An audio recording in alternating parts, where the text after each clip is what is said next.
A little over a week ago, the first major Minecraft Bedrock Edition content creator tournament was hosted, and for the most part, it was a big success. It happened on Galaxite with 32 different Bedrock content creators all competing for $1,000. The tournament's all over, said and done now, however, and people are wondering what's next for the Bedrock Edition community. Will we see more tournaments like this in the future? In this video, I'm gonna attempt to answer that question by recapping Galaxite's tournament and talking about what made it so special, discuss what information we might have on an upcoming Hive content creator tournament, and speculate more about the future of tournaments on Minecraft Bedrock Edition. Interested? Let's get started.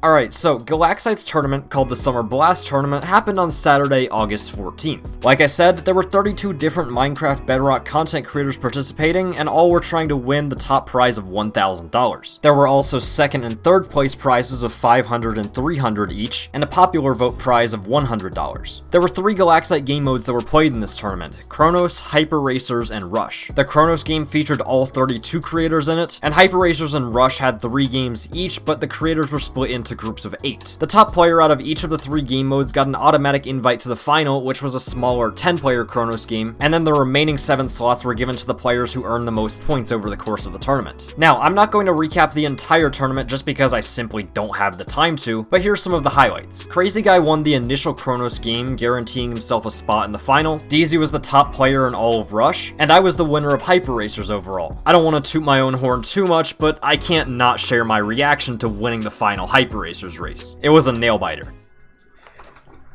Let's freaking go! Let's go! Let's go!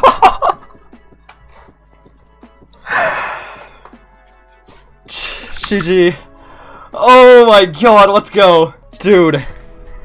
You don't even know how fast my heart's beating. After that, however, we played in the final 10-player Chronos game. I ended up coming in 6th place overall, but the top 3 were Taria, Insane Orbits, and Vatnage. However, if you remember that $100 for the popular vote that I mentioned, I actually ended up winning this by convincing enough of my viewers to vote for me in the Galaxite hub. There was an NPC where you could vote for your favorite creator and vote for the maps that people would play in the tournament. For the most part, though, the Galaxite Summer Blast Tournament ended up going really smoothly for what it was. Yes, there were a couple of hiccups like the IP for the tournament server getting leaked at the start and a couple of game restarts, but other than that, it was smooth sailing and it proved that content creator tournaments on Bedrock Edition can be done. The Summer Blast Tournament was the first of its kind, but it certainly isn't the last, partly because Galaxite themselves have said that they plan on doing more of these in the future. We don't exactly know when these will be, but I definitely expect that you'll see more of these as time goes on. Still, that's only Galaxite and only one featured server. There's 6 other servers that are featured on Bedrock Edition and countless more that aren't, and one would expect that since the Galaxite tournament was so successful, other servers would probably follow suit, right? Well, quite literally on the morning of the day that I planned to start working on this video, the Hive basically confirmed that they planned on doing a content creator tournament as well in the future. Here's what the tweet says: "What would you like to see in a $10,000 Hive creator tournament?" That's all the tweet says though, and yes, I know that it's very vague and is probably just there to gauge interest at the moment. Before you say it doesn't confirm anything though, let me just tell you that it does. I use my magical Minecraft wizard powers to talk to the Hive, and they confirmed that it actually will happen. I wasn't told a date, and from what I know, they don't actually have a date planned yet, but an official content creator tournament on the Hive is going to happen at some point in the future, and that's crazy to think about. We've obviously had unofficial tournaments in the past like Falbin's Hive Championship and Skyla's Creator Clash, but nothing to this magnitude. Like, $10,000 is a crazy amount of money. I don't know if it's going to be a prize pool where that $10,000 is divided among the top players in the tournament, or if it's going to be outright $10,000 to the winner, but regardless, it's still crazy that a tournament like this is going to happen. But with just the one tweet and confirmation that the tournament is going to happen, we don't have that much info on what the tournament might actually be like. This is where, as always, we have to speculate a little bit. Keep in mind that there's not going to be any real solid info here, and none of what I say should be taken as fact. With all of that being said, let's think a little bit more about what an official Hive tournament might be like. I feel like the easy answer here would be a few games of Treasure Wars, Skywars, and survival games all in their solo formats, and whoever has the most points or kills or round wins or something like that wins the entire tournament. If you wanted to reduce the amount of PvP in the tournament, maybe you could put in Death Run instead of one of the other games that I mentioned. That's the simplest tournament that I could come up with though, and it's similar to tournaments that have been run by the community in the past. However, since we're talking about an official Hive run tournament here, there's zero chance that the tournament is going to be that simple. I say it time and time again, but the Hive loves being original, and they love doing things that make them stand out. As a result, I think we're gonna see some completely new stuff, whether that's tournament modified versions of some games that the server already has, or just some completely new games. With Mixed Arcade still most likely being the Hive's next game mode, that could be a possibility of one that gets played in a tournament if it's out by then. Also, I mentioned tournament modified games. What I mean by this is games that are already on the server, but are changed a little bit so that they work better in a tournament setting. For example, Ores and Skywars could have guaranteed drops, or maybe some sort of modification in Treasure Wars that prevents people from camping on their island. I guarantee the modifications that are actually used would be a lot more complex, but that's what I can think of for now. Regardless, another question that I've seen a lot of people asking is who would even get into this tournament? To play in the tournament that Galaxite hosted, you either had to have YouTube rank on the server already or apply with over 3,000 subscribers. Now, I'm aware that this excludes about 90% of the community that makes content on Minecraft Bedrock servers. I'm also aware that getting into a tournament like this as a small content creator is going to give you a huge boost. The issue is though, at the end of the day, tournaments like these are meant to get as many eyes on the server as possible. Now think about how the servers are going to accomplish this. They get content creators that already have large and established followings. I don't want to call anything too soon about this, but if I had to guess, there probably would be some sort of viewership requirement to get into the tournament. I know it sucks for the smaller creators, and I do wish that there was a better solution, but just thinking about it from a business point of view, if they're investing $10,000 into a tournament like this, they're going to be looking for some sort of return on the investment, which again, in this case, would probably be eyes on the server. That's not to say that there won't though, and there could possibly be some sort of open qualifying to be able to get in. Again, we have next to no information on this tournament at all, and all of this is just speculation. Still, it might also be a good idea to think about what the future of tournaments might be on Minecraft Bedrock Edition as a whole. There's obviously more servers than just Galaxite and the Hive, and I could for sure see a server like CubeCraft making a tournament of their own as well. They've got the games, infrastructure, and player base to support it, and I could most definitely see one happening on there in the future if the Hives and Galaxite's tournaments go well as well. Yes, I know that there are also 4 other Bedrock featured servers that could host a tournament if they wanted to, and the next most likely one would probably be a Pixel Paradise Spleef tournament where you have to buy a pass to enter. In all seriousness though, there's also a chance that we might see external server tournaments happen at some point as well. I'm sure most of you have probably heard of the tournament on Java Edition called MCC, and that's not really tied to any well-known server. It's run by Nox Crew, a team who does a bunch of stuff all across Minecraft. Now I know that this will probably be in the far future, but if featured servers can prove that Minecraft Bedrock tournaments will pull viewers, I'd say there's a non-zero chance that we might see a Minecraft Bedrock MCC someday. I mean, Nox Crew already has a presence in Minecraft Bedrock on the marketplace through maps like Terra Swoop Force, and so I'd say that there's at least a possibility that we may see a Bedrock MCC at some point or another. My guess, however, for the next big Bedrock content creator tournament would probably be Galaxite once again. They've expressed interest in hosting another one, and I bet it'll take the Hive and other servers a while before they're ready to host their own tournaments. We will just have to wait and see, however, but if you want to learn more about Galaxite and what they've been doing to improve their server recently, I'd recommend checking out the video that just showed up on screen that goes over the entirety of their Season 4 update. Regardless, that's going to be it for this video. Thank you all for watching, and I will see you in the next one. Peace out.